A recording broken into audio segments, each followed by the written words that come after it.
परम भक्तों, आप लोग जानते ही हैं, जब भी सृष्टि का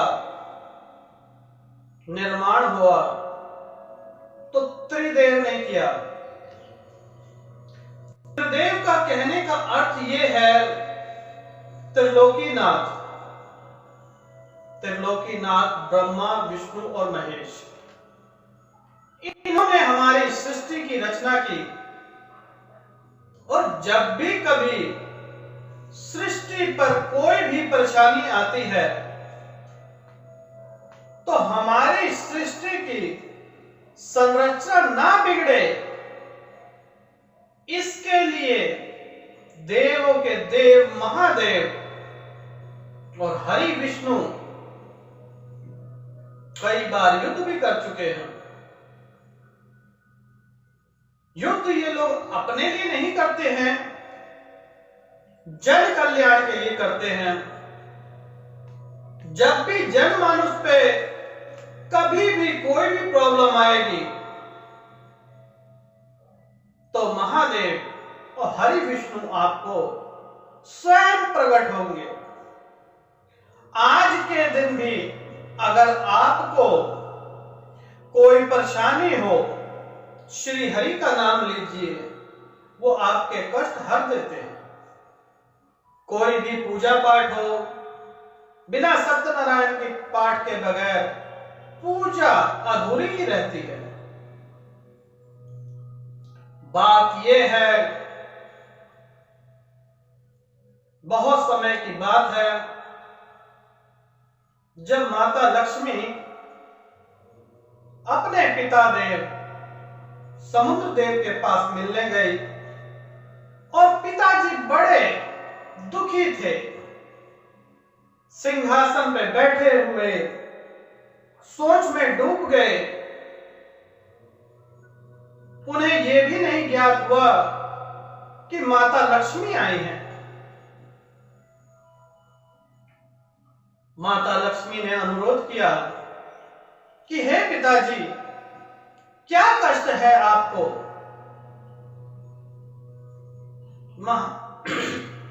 समुद्र देव जी ने मना कर दिया बताने से। अब माता हट करने लगी और कहने लगी कि पिताजी, एक बार मुझे बता दीजिए, अगर आप मुझे अपनी पुत्री समझते हैं, क्या है आपका संकट का कारण? समुद्र देव जी ने कहा कि तुम्हारी पांचों बहनें मन ही मन हरि विष्णु को अपना पति स्वीकार कर चुकी हैं और घोर तपस्या में लग गई हैं। इतनी बात सुनते ही माता चली गई समुद्र देव से बैकुंठ धाम को। बैकुंठ धाम पे पहुंचते ही माता कहने लगी हरि विष्णु से कि हे हरि विष्णु, स्वामी, मुझे वचन दीजिए कि मैं ही आपके दिल में विराजमान हूं। भगवान कहने लगे, मेरे आधे दिल में तो महादेव विराजमान हैं और आधे में मेरे भक्त, क्योंकि मैं पालनहार हूं इस सृष्टि का, उन्हीं के साथ आप भी विराजमान हैं मेरे दिल में। माता बहुत हट करने लगी। लक्ष्मी मैया ने इतना हट किया और क्रोधित हो गई। कहने लगी कि आप मेरे दिल में विराजमान हैं और आपके दिल में मेरे लिए जगह नहीं है। अगर ऐसा है तो मुझे त्याग दीजिए। इधर समुद्र देव की 5 पुत्रियों की तपस्या से हरि विष्णु प्रसन्न हुए और उनके पास पहुंच गए। 5 बहनें मिली भगवान विष्णु कहने लगे, तुम्हारी तपस्या से हम बहुत प्रसन्न हुए हैं, मांगो, क्या वर मांगना चाहती हो? पांचों बहनों ने कहा कि हम आपको अपने पति स्वरूप में पाना चाहते हैं और हमारे साथ ही आपको समुद्र में ही रहना होगा। भगवान ने कहा, तथास्तु। अब भगवान तो जल में विराजमान हो गए, सृष्टि कैसे चलेगी? सृष्टि का संचालन बिगड़ता जा रहा था, सब कुछ अस्त व्यस्त होने लगा। माता लक्ष्मी जी भी बहुत परेशान हुए। माता जी जो है महादेव के पास पहुंची और कहने लगी कि मेरे साथ विष्णु भगवान ने ऐसा कर दिया, मैंने इतना ही पूछा था कि आपके हृदय में मेरा क्या स्थान है, तो उन्होंने जवाब दिया, आधे में तो मेरे महादेव विराजमान हैं, आधे में जो है मेरे भक्त विराजमान हैं। मैं पालनहार हूं, सृष्टि रचयिता हूं, तो मुझे उनका भी ख्याल रखना है, उन्हीं के साथ आप भी विराजमान हैं।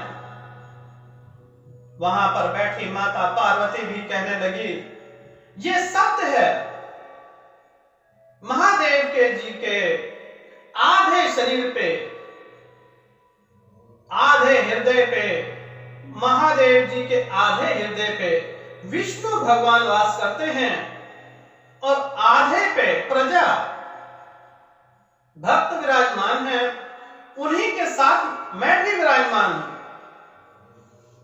जब माता पार्वती की ये बात सुनी तो माता लक्ष्मी को बहुत पछतावा हुआ। पछतावा होने से महादेव जी से कहने लगी, अगर आप मेरी मदद नहीं करेंगे महादेव, तो इस सृष्टि का संचालन बंद हो जाएगा। जिसे आपने बनाया है उसका संचालन खत्म हो जाएगा, तो कृपया करके मेरी मदद कीजिए और हरि विष्णु को समुद्र लोक से निकाल के लाइए। भगवान ने वृषभ अवतार धारण किया और पहुंच गए समुद्र में। भयंकर युद्ध कई सालों तक चलता रहा, कोई अंत नहीं निकल सकता। अंत निकलेगा भी कैसे? दोनों एक ही हैं, महाशक्तिशाली हैं, कौन जीत सकता है इनसे? जिन्होंने सबको बनाया, भगवान को से कौन जीत सकता है? और स्वयं भगवान ही लड़ाई करें। ये कथा कई सालों तक युद्ध चलता रहा, धरती लोग थर थर कांपने लगी। अंत में भगवान विष्णु ने विष्णुप्रास्थ से शिव जी पे, महादेव जी पे प्रास्त कर दिया, अपना जो है अस्त्र छोड़ दिया। उधर से महादेव जी ने अपना पशुपति अस्त्र छोड़ दिया, दोनों बंदी बन गए। जब इस बात की खबर हमारे प्रिय गणेश जी को लगी तो गणेश जी बहुत चिंतित हुए कि अब तो और भी विनाश हो सकता है। दोनों देव अब पाताल लोक में हैं, सृष्टि की संरचना कैसे होगी? ये बात लेके समुद्र देव की पांचों पुत्रियों के पास भगवान श्री गणेश जाते हैं और कहते हैं कि हे माता, इस सृष्टि का विनाश हो रहा है, अब इस सृष्टि के विनाश को आप ही रोक सकती हैं। क्योंकि महादेव जी ने पशुपति परास्त कर दिया है और विष्णु भगवान ने विष्णु परास्त कर दिया है। अब ये दोनों युगों युगों तक ऐसे ही रहेंगे। इतनी बात सुनते ही समुद्र देव की 5 पुत्रियों ने स्वयं रणभूमि में उतर के विष्णु भगवान को अपने वचनों से मुक्त कर दिया। विष्णु भगवान से कहने लगी कि हे पालनहार, हे विष्णु भगवान, जो भी मैंने आपसे मांगा था आज मैं आपको मुक्त करती हूं। इतना कहते ही भगवान को, हरि विष्णु को याद आ गया कि तो मैं तो पालनहार हूं, और उन्होंने महादेव जी को विष्णु परास्त से मुक्त किया। उधर महादेव जी ने पशु परास्त से मुक्त कर दिया। सृष्टि की संरचना फिर से शुरू हो गई। सब खुशी खुशी रहने लगे। जब भी सृष्टि पे कोई संकट आएगा, महादेव, विष्णु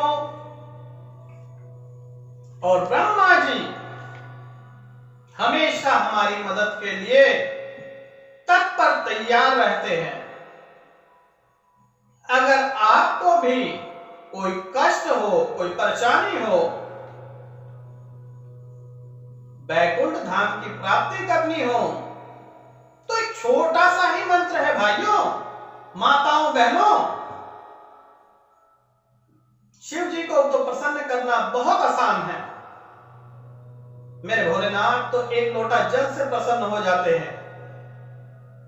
एक लोटा जल दीजिए, और मेरे विष्णु भगवान तो बहुत ही भोले हैं।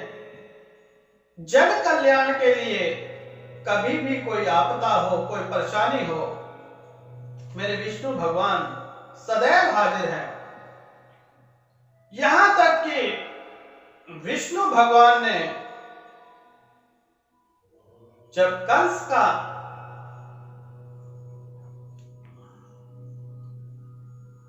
का पाप बढ़ा तो भगवान ने श्री कृष्ण अवतार धारण किया।